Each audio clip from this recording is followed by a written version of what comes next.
اب خوبی کی بات یہ ہے کہ ایک آدمی عالم بنتا ہے، اگر وہ اپنے علم سے کسی کی تذلیل کرے، علم کے نہ جاننے والے کی، اول تو دونوں برابر نہیں ہیں، تو وہ تذلیل کس کی کر رہا ہے؟ اسفل کی. اور اگر اس نے سارا علم اسی لیے سیکھا تھا تو اس سے بدتر ہے.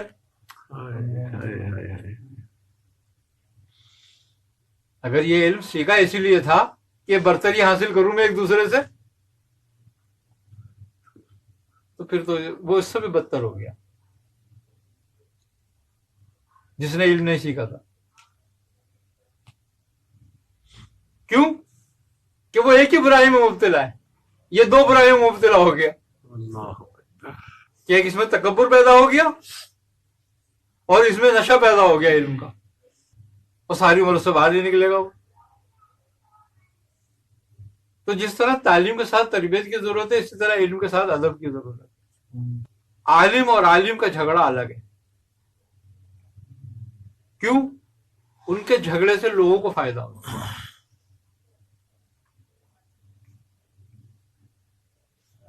اصلاحاً جھگڑے ہوتے ہیں ان کے، اور اصلاح جتنی ہو اتنی زیادہ فائدہ مند ہوتی ہے. لیکن اگر وہ ذات میں تبدیل ہو جائیں تو خطرناک ہو جاتا ہے. کیوں؟ علم کی میراثیں الگ الگ ہیں،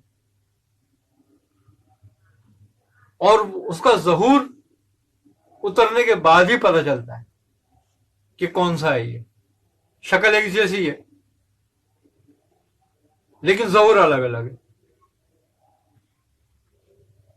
جس کو انبیاء کے علم سے علم عطا ہوتا ہے وہ حلیم ہو جاتا ہے، اور جس کا شیطان کے علم سے علم عطا ہوتا ہے وہ متکبر ہو جاتا ہے، مفسد ہو جاتا ہے، فساد پھیلانے والا ہو جاتا ہے، توہین کرنے والا ہو جاتا ہے. وہ اپنے بزرگوں کی توہین کرتا ہے، اس میں ساری وہ باتیں پیدا ہو جاتی ہیں، خصلتیں جو شیطان میں موجود ہیں.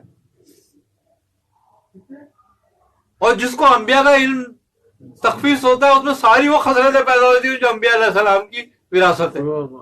سبحان اللہ، سبحان اللہ.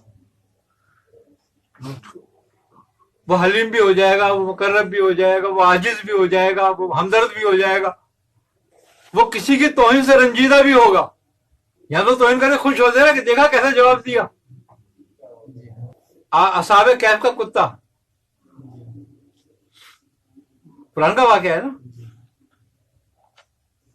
جب وہ نکلے رات کو تو کتا انجان لوگوں کو دیکھ کے بھونکتا ہے نا، لیکن ان پہ نہیں بھونکا، ان کے ساتھ ہو لیا.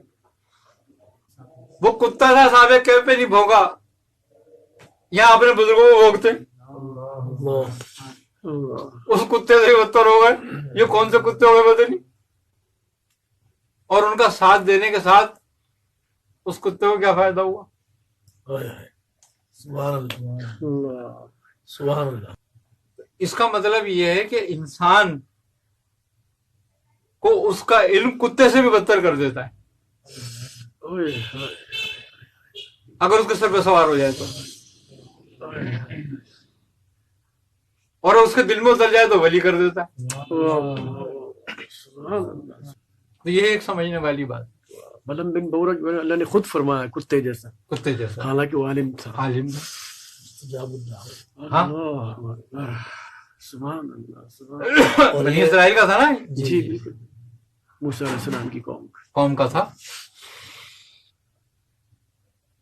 تو ہمارے ہاں بالم الغور بہت ہیں، وہیں ختم نہیں ہو گیا. وہ بیج آج بھی ہیں موجود، باقیات بہت ہوتی ہیں، باقیات کبھی ختم نہیں ہوتے.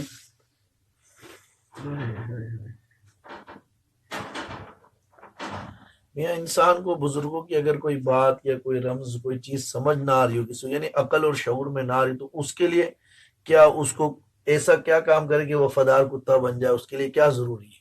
دیکھو جو بات چاہے علم ہو کی بات ہو، جو بزرگوں سے اکثر ایسی باتیں سرزد ہوتی ہیں، جیسے کہ حضرت باعث بستامی رحمۃ اللہ کی شتیات موجود ہیں جی ہے نا، اور بزرگوں کی بہت ساری ہیں، لیکن وہ ایک کیفیت کا نتیجہ تھی. وہ حالت سکر تھی، اس پر قلم اڑ جاتا ہے، حالت سکر ہوتی ہے. حد سے نکل جاتا ہے آدمی, حدود نہیں رہتی اس کی. مجنون والی کہتے ہیں اچھا بعض اوقات کیا ہوتا ہے, علمی بات ایسی ہو رہی ہوتی ہے سمجھ میں نہیں آتی. کہ جو سمجھ میں نہیں آتی. جیسے کہ حضرت امام غزالی نے ایک قول لکھ دیا کہ اگر اللہ چاہے اس جہاں سے بہتر جہاں لانا تو اب نہیں لا سکتا.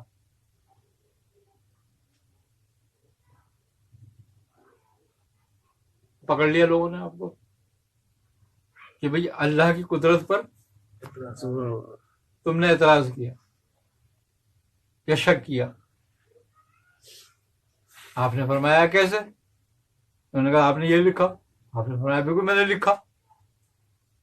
اس پہ فتوے بھی لگے آپ پر کفر کے. امام غزالی جیسے بزرگ. ہاں پھر آپ نے جو جواب دیا اس کا, کہا کہ اگر اس سے بہتر جہاں ہوتا تو پھر محمد صلی اللہ علیہ وسلم کو اسی میں لاتا, اس میں نہ لاتا. ہائے ہائے سبحان اللہ سبحان اللہ سبحان اللہ سبحان اللہ.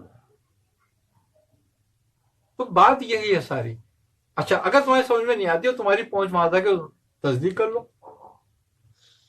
اور تصدیق میں مطمئن نہ ہو تو خاموش ہو جاؤ, کیونکہ اس کا جواب تم نے نہیں دینا, اس نے خود دینا. اپنے آپ کو بچا لو بے ادبی سے, گستاخی سے. دیکھو اب جیسے کہ حضرت علی حضرت معاویہ کا جھگڑا ہے, جی ہم خاموش ہیں. اس میں کیا کہا ہے, کف لسان کا حکم دیا علماء نے جی بالکل خاموش. کہ بھئی اس پہ خاموش ہے. خاموش. چھیڑتے تک نہیں اس بات. چھیڑتے تک نہیں ہے اس بات کو, جبکہ بعض علماء نے اس کو اجتہادی غلطی فرمایا, خطا اجتہادی فرمایا, بعض نے خروج کہا. لیکن ہمیں زبان کھولنے کا حکم نہیں ہے عوام کو. ہمارے دونوں محترم, ہمارے لیے دونوں محترم ہیں, کیونکہ ہم کسی ایک کی بھی حمایت کرتے ہیں تو کسی دوسرے غلطی پہ جانتے ہیں, اس کا مطلب ہے. لہذا ہمارا یہ کام نہیں ہے, دونوں سے ادب اور محبت. ہمیں دونوں سے ادب رکھنا ہے. اللہ دونوں کے ساتھ معاملہ کرے گا, سبحان اللہ. وہ اس کی مرضی ہے, مالک کی جو کرے. ہم مخالفت میں یا موافقت میں مارے جائیں ہاں اور وہ ہمارا مسئلہ بھی نہیں ہے, صحیح بات ہے. ہم سے گواہی بھی نہیں لی جا رہی اس کے بارے میں, صحیح صحیح. نہ لی جائے گی. آج تم جس سے محبت کرو گے کل آخر تمہارا اس کے ساتھ ہوگا. سبحان تو ہمیں تو سرکار عالم صلی اللہ علیہ وسلم کے فرمان کے مطابق آپ نے فرمایا کہ حق علی کے ساتھ ہوگا, تو ہم علی کے ساتھ نہ ہو جائے کہ حق کے ساتھ رہیں, کسی کی مخالفت نہ کریں, اپنی محبت قائم رکھیں. اہل بیت کی محبت کا بار بار کہا گیا ہے نا قرآن میں بھی کہا. کہ بھئی اہل بیت سے محبت رکھو, تو جھگڑا ختم ہو گیا. اہل بیت سے محبت رکھنے کو ہمیں کہا ہے, کسی سے نفرت کرنے کو نہیں کہا. واہ واہ. تو جب کسی سے نفرت کرنے کو نہیں کہا تو پھر وہ عمل کیوں کریں ہم؟ جو کہا گیا وہ کرے بس.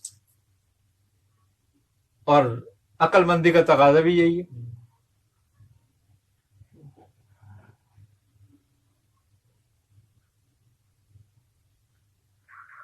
اور رہ گئی بات کسی کے ماننے نہ ماننے کی, کسی کو, یہ دنیا ہے, اس نے کبھی کسی کو نہیں مانا.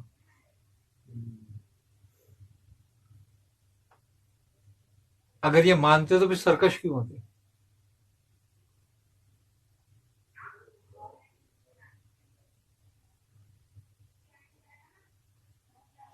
سری کتاب بھیج دی, سرین رسول آ گئے,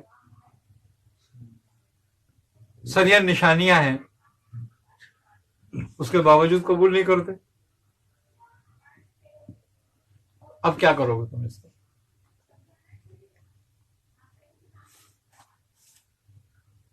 تو یہ دنیا ہے, اس کو اس کے حال پہ چھوڑ دو.